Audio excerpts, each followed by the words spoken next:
Can you believe she's doing nothing even though she's in her last month of pregnancy? What kind of parenting did you do? When I opened the front door, there stood my daughter Jessica and her husband Thomas. Thomas scowled at me, complaining about dust accumulating under the table and a dirty bathroom floor. He seemed to think my daughter's inability to clean meant I had failed as a parent.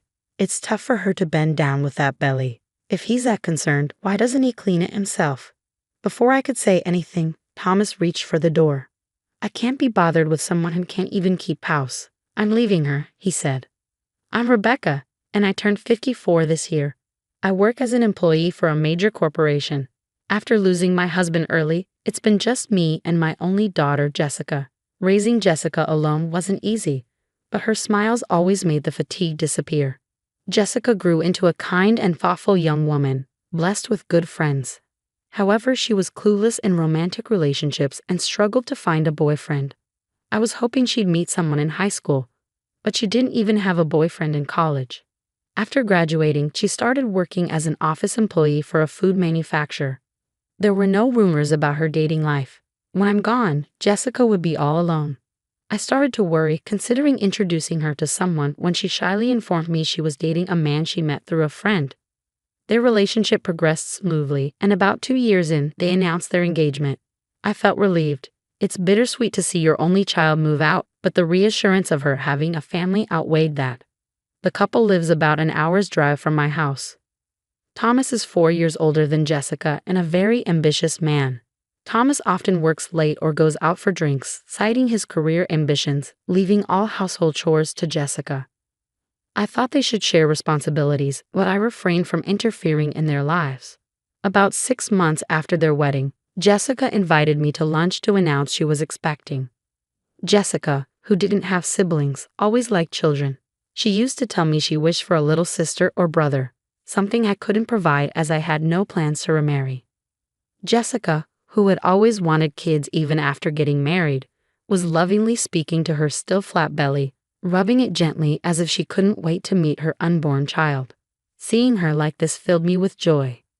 If you ever need anything, don't hesitate to call me, I said as we parted ways. Since Jessica continued working during her pregnancy, I made it a point to check in on her regularly to see how she was doing.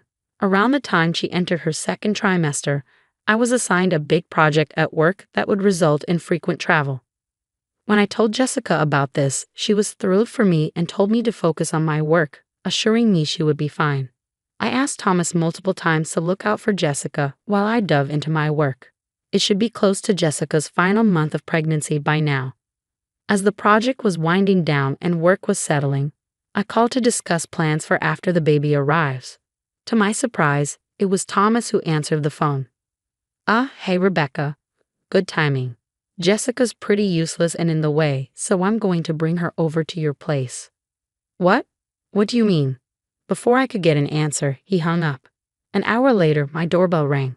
Opening the door, I found a disheveled Jessica standing there next to Thomas. Jessica. I was shocked at how much my daughter had changed. She didn't even have the strength to smile. Dark circles under her eyes, her hair, nails, and skin all dry. She looked nothing like a woman in her 20s. Her fingers were cracked and bleeding. Her expression was dark, her gaze fixed on a single point. How could she deteriorate so much in just a few months? I let them in and had them sit on the couch. Since Jessica was in no state to speak, I demanded an explanation from Thomas. Thomas, why is Jessica like this? Without a hint of embarrassment, Thomas looked surprised and said, Wait, are you blaming me? She's the one who slowed down because of her big belly. You know housework is a woman's job, and she even lied about feeling sick to get out of it. I was incredulous. You were making a morning sick Jessica do all the chores. Morning sickness isn't a disease, you know. She even asked me to help with the chores while I'd been working all day. Anyhow, she's in the way and not doing her chores, so please take care of her until she gives birth. That's when I realized this man had no understanding of pregnancy or fatherhood. I couldn't leave my precious daughter in his care. I'll take her in. I can't trust you to care for her, I told Thomas. He retorted, Look, if your daughter is such a mess, it's because you failed to raise her properly. With no father around, she doesn't even know how to treat her husband. I'm the one suffering here. Once the baby's born, come pick it up. Meanwhile, Please re-educate your daughter, Rebecca. Before Thomas left, he stated he wanted me to fix my daughter's upbringing by the time the baby came. Then he just left Jessica and walked away. The nerve of that man. I deeply regretted letting Jessica marry him. Jessica sat there, looking down like a doll. First, I needed to make her feel secure, so I went to the fridge, poured milk into Jessica's favorite cup with a bit of sugar, and warmed it up in the microwave. Be careful, it's hot, I told her as I handed it over. Upon sipping the warm milk, Jessica broke into sobs, tears flowing freely. I sat next to her, rubbed her back, and listened to her story. Thomas was ambitious and continued to attend work parties even after Jessica became pregnant, leaving her alone. Whenever she needed something, he wouldn't lift a finger to help. He even demanded she do housework when she was feeling ill from the pregnancy. Hey, get up, you've been lounging around. You haven't done the dishes or laundry. Sometimes he would even bring home colleagues after a night of drinking and force her to cook and clean for them. I clenched my fists, furious at how my pregnant daughter was being treated like a servant. Jessica told me she didn't want to jeopardize my career, so she endured it. She even asked doctors to explain to Thomas about the physical changes in pregnancy, but it was all in vain. Her in-laws lived far away, only accessible by flight, so she couldn't rely on them either. She had always put others before herself. I hugged her and said, "From now on, it's okay to prioritize yourself, Jessica. If you're struggling, don't hesitate to ask for help. I'm sorry for not realizing sooner." With that, I gently stroked her head. "Mom, thank you," she said, and then she broke into childlike sobs. A few days after Jessica came to stay, her emotional state became increasingly unstable as her due date approached. When I returned from work, the house was clean even though I told her to rest. Jessica would continue doing chores. She'd even attempt to move heavy mattresses or change burnt-out light bulbs. At times, she tried to pack her bags and go home, fearing her husband's wrath. I thought she might need counseling, so I went to our neighbor, who used to be a therapist, and asked for a recommended clinic. "Lisa, hello, do you have a moment? I need to talk about my daughter." Welcoming me into her home, Lisa listened to my story. I shared Jessica's situation with Lisa and her husband, Kevin, and received recommendations for a good clinic. Jessica had been feeling off too, so she started visiting the hospital. Lisa and her husband were concerned about Jessica, so when I was at work, Lisa would stop by to check on her. Thankfully, Jessica started to recover and smiled more like she used to. When the due date came, I took Jessica to the hospital as her contractions began. I rubbed her back and wiped her sweat, encouraging her all the way. As the contractions grew closer, I watched Jessica walk into the delivery room. I sat in a chair, restless and eager, until I heard the baby's cries. A nurse informed me that both mother and child were healthy, a relief to hear. When I went to see them, Jessica was holding our sleeping baby in her arms. I was angry at Thomas, but I still let him know that a healthy baby girl had been born. Immediately entering the hospital room and seeing his newborn, Thomas blurted out, "Yuck, babies look like monkeys, not cute at all." "Jessica, you're not even wearing makeup and just lying in bed. You're so lazy. Put some effort into how you look. You're a woman." Just as I was about to return, the nurses and doctors who heard him lost their temper.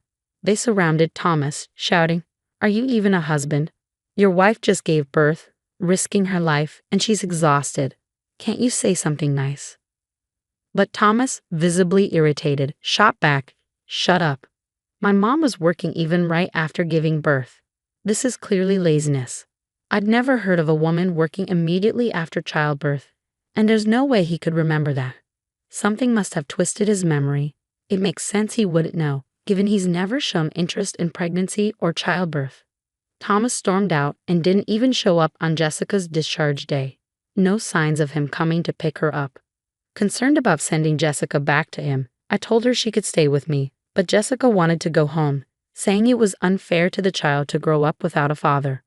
Reluctantly, I called Thomas to see if he would pick her up. He replied, "I'm busy with work, so please take care of things there. I don't want to lose sleep because of a crying baby." He hung up right after that. I brought Jessica home, suggesting she stay until she got used to parenting. Thomas hadn't bought any baby essentials, so we went shopping to set up a nurturing environment. Thomas hadn't even thought about a name because he was so focused on his work, so Jessica and I chose one. We named the baby Sarah. Our neighbors, Lisa and her husband, knew the situation and helped with childcare, so Sarah grew up well. About 3 months after Sarah's birth, Thomas showed up without any notice to pick up Jessica and Sarah. "Hey, I'm here to pick you up."